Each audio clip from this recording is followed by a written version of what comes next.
أعوذ بالله من الشيطان الرجيم. بسم الله الرحمن الرحيم.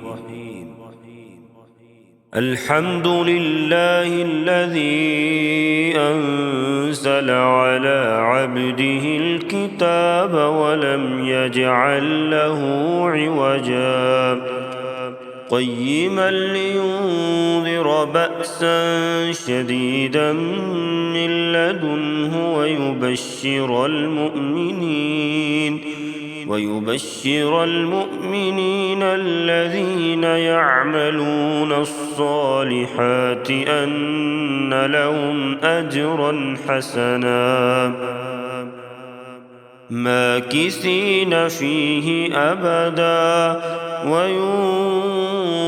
الذين قالوا اتخذ الله ولدا ما لهم به من علم ولا لآبائهم كبرت كلمة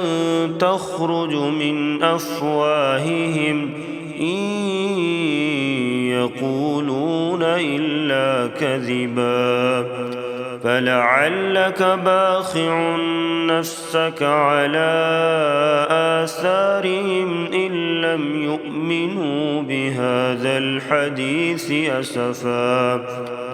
إنا جعلنا ما على الأرض زينة لها لنبلوهم أيهم أحسن عملا وإنا لجاعلون ما عليها صعيدا جرزا أم حسبت أن أصحاب الكهف والرقيم كانوا من آياتنا عجبا إذ أوى الفتية إلى الكهف فقالوا ربنا آتنا من لدنك رحمة وهيئ لنا من أمرنا رشدا فضربنا على آذانهم في الكهف سنين عددا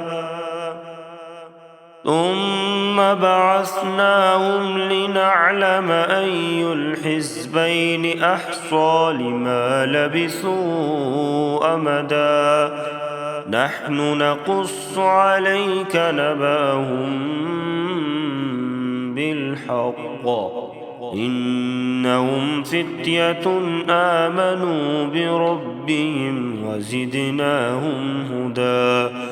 وربطنا على قلوبهم إذ قاموا فقالوا ربنا رب السماوات والأرض لن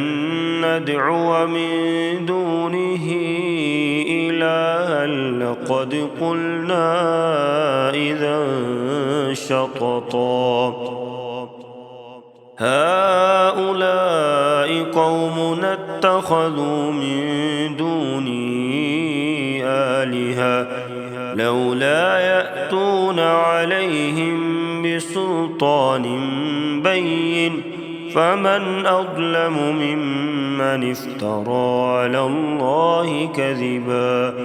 وإذ اعتزلتموهم وما يعبدون إلا الله فأووا إلى الكهف ينشر لكم ربكم من رحمته ويهيئ لكم من أمركم مرفقا وترى الشمس إذا طلعت تزاور عن كهفهم ذات اليمين وإذا غربت تقرضهم ذات الشمال وهم في فجوة منه ذلك من آيات الله من يهد الله فهو المهتد ومن يضلل فلن تجد له وليا مرشدا وتحسبهم أيقاظا وهم رقود ونقلبهم ذات اليمين وذات الشمال وكلبهم باسط ذراعيه بالوصيد لو اطلعت عليهم لوليت منهم فرارا ولملئت منهم رعبا وكذلك بعثناهم ليتساءلوا بينهم قال قائل منهم كم لبثتم قالوا لبثنا يوما أو بعض يوم قالوا ربكم أعلم بما لبثتم فابعثوا أحدكم بورقكم هذه إلى المدينة فلينظر أيها أزكى طعاما فليأتكم برزق منه وليتلطف ولا يشعرن بكم أحدا إنهم إن يظهروا عليكم يرجموكم أو يعيدوكم في ملتهم ولن تفلحوا إذا أبدا وكذلك أعثرنا عليهم ليعلموا أن وعد الله حق وأن الساعة لا ريب فيها إذ يتنازعون بينهم أمرهم فقالوا ابنوا عليهم بنيانا ربهم أعلم بهم قال الذين غلبوا على أمرهم لنتخذن عليهم مسجدا سيقولون ثلاثة رابعهم كلبهم ويقولون خمسة سادسهم كلبهم رجما بالغيب ويقولون سبعة وثامنهم كلبهم قل ربي أعلم بعدتهم ما يعلمون إلا قليل فلا تمار فيهم إلا مراء ظاهرا ولا تستفت فيهم منهم أحدا ولا تقولن لشيء إني فاعل ذلك غدا إلا أن يشاء الله واذكر ربك إذا نسيت وقل عسى أن يهديني ربي لأقرب من هذا رشدا ولبثوا في كهفهم 300 سنين وازدادوا 9 قل الله أعلم بما لبثوا له غيب السماوات والأرض أبصر به وأسمع ما لهم من دونه من ولي ولا يشرك في حكمه أحدا واتل ما أوحي إليك من كتاب ربك لا مبدل لكلماته ولن تجد من دونه ملتحدا واصبر نفسك مع الذين يدعون ربهم بالغداة والعشي يريدون وجهه ولا تعد عيناك عنهم تريد زينة الحياة الدنيا ولا تطع من أغفلنا قلبه عن ذكرنا واتبع هواه وكان أمره فرطا وقل الحق من ربكم فمن شاء فليؤمن ومن شاء فليكفر إنا أعتدنا للظالمين نارا أحاط بهم سرادقها وإن يستغيثوا يغاثوا بماء كالمهل يشوي الوجوه بئس الشراب وساءت مرتفقا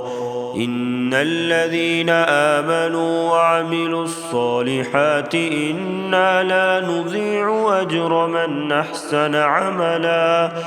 أولئك لهم جنات عدن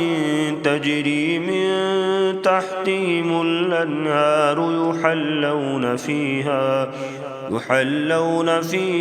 من أساور من ذهب ويلبسون ثيابا خضرا من سندس واستبرق متكئين فيها على الأرائك نعم الثواب وحسنت مرتفقا واضرب لهم مثل الرجلين جعلنا لأحدهما جنتين من أعناب وحففناهما بنخل وجعلنا بينهما زرعا كلتا الجنتين آتت أكلها ولم تظلم منه شيئا وفجرنا خلالهما نهرا وكان له ثمر فقال لصاحبه وهو يحاوره أنا أكثر منك مالا وأعز نفرا ودخل جنته وهو ظالم لنفسه قال ما أظن أن تبيد هذه أبدا وما أظن الساعة قائمة ولئن رددت إلى ربي لأجدن خيرا منها منقلبا قال له صاحبه وهو يحاوره أكفرت بالذي خلقك من تراب ثم من نطفة ثم سواك رجلا لكن هو الله ربي ولا أشرك بربي أحدا ولولا إذ دخلت جنتك قلت ما شاء الله لا قوة إلا بالله إن ترني أنا أقل منك مالا وولدا فعسى ربي أن يؤتيني خيرا من جنتك ويرسل عليها حسبانا من السماء فتصبح صعيدا زلقا أو يصبح ماؤها غورا فلن تستطيع له طلبا وأحيط بثمره فأصبح يقلب كفيه على ما أنفق فيها وهي خاوية على عروشها ويقول يا ليتني لم أشرك بربي أحدا ولم تكن له فئة ينصرونه من دون الله وما كان منتصرا هنالك الولاية لله الحق هو خير ثوابا وخير عقبا واضرب لهم مثل الحياة الدنيا كماء أنزلناه من السماء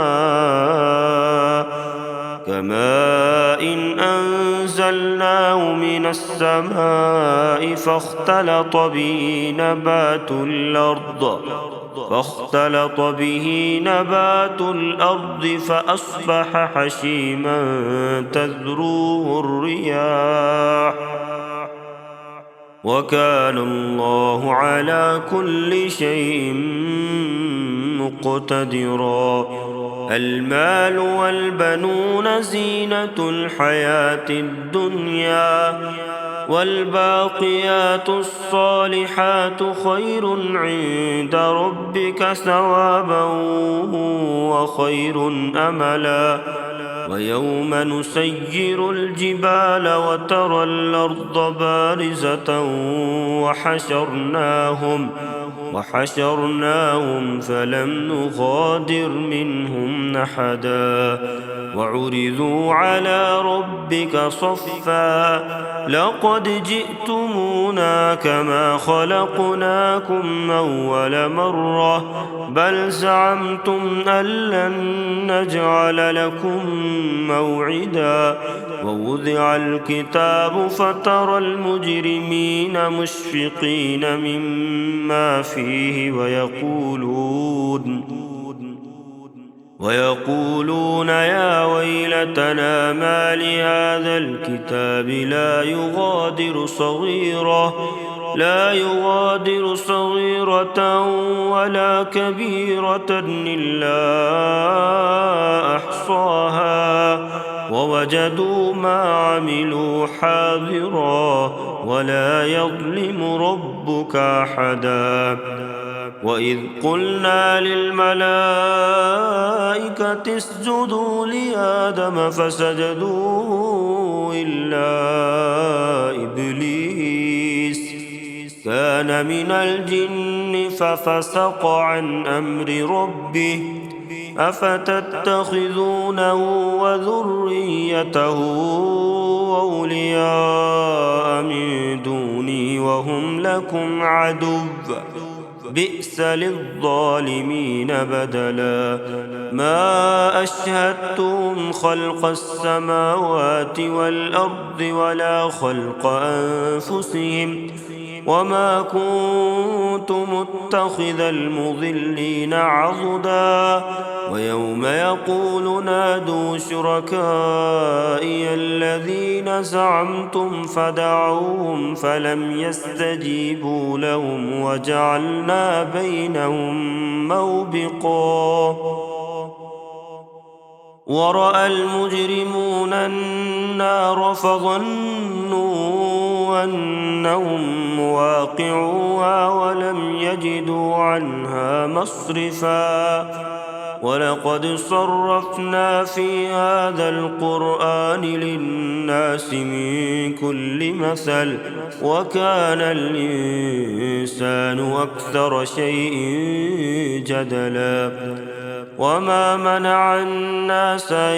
يؤمنوا إذ جاءهم الهدى ويستغفروا ربهم إلا أن تأتيهم سنة الأولين أو يأتيهم العذاب قبلا وما نرسل المرسلين إلا مبشرين ومنذرين ويجادل الذين كفروا بالباطل ليدحضوا به الحق واتخذوا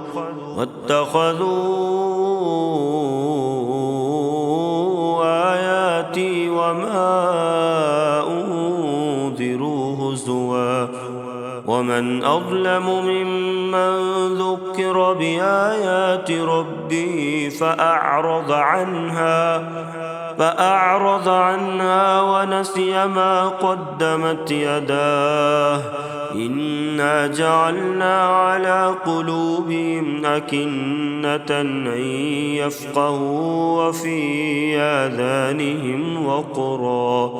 وإن تدعوهم إلى الهدى فلن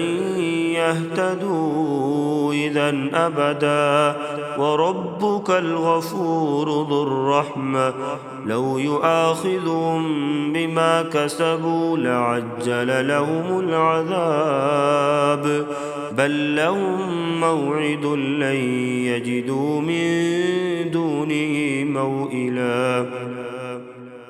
وتلك القرى أهلكناهم لما ظلموا وجعلنا لمهلكهم موعدا وإذ قال موسى لفتاه لا أبره حتى أبلغ مجمع البحرين أو أمضي حقبا فلما بلغا مجمع بينهما نسيا حوتهما فاتخذ سبيله في البحر سربا فلما جاوزا قال لفتاه آتنا غداءنا لقد لقينا من سفرنا هذا نصبا قال أرأيت إذ أوينا إلى الصخرة فإني نسيت الحوت وما أنسانيه إلا الشيطان أن أذكره واتخذ سبيله في البحر عجبا قال ذلك ما كنا نبغي فارتدا على آثارهما قصصا فوجدا عبدا من عبادنا آتيناه رحمة من عندنا وعلمناه من لدنا علما قال له موسى هل أتبعك على أن تعلمني مما علمت رشدا قال إنك لن تستطيع معي صبرا وكيف تصبر على ما لم تحط به خبرا قال ستجدني إن شاء الله صابرا ولا أعصي لك أمرا قال فإن اتبعتني فلا تسألني عن شيء حتى أحدث لك منه ذكرا فانطلقا حتى إذا ركبا في السفينة خرقها قال أخرقتها لتغرق أهلها لقد جئت شيئا إمرا قال ألم أقل لك إنك لن تستطيع معي صبرا قال لا تؤاخذني بما نسيت ولا ترهقني من أمري عسرا فانطلقا حتى إذا لقيا غلاما فقتله قال أقتلت نفسا زكية بغير نفس لقد جئت شيئا نكرا قال ألم أقل لك إنك لن تستطيع معي صبرا قال إن سألتك عن شيء بعدها فلا تصاحبني قد بلغت من لدني عذرا فانطلقا حتى إذا أتيا أهل قرية استطعما أهلها فأبوا أن يضيفوهما فوجدا فيها جدارا يريد أن ينقض فأقامه قال لو شئت لاتخذت عليه أجرا. قال هذا فراق بيني وبينك، سأنبئك بتأويل ما لم تستطع عليه صبرا. أما السفينة فكانت لمساكين يعملون في البحر فأردت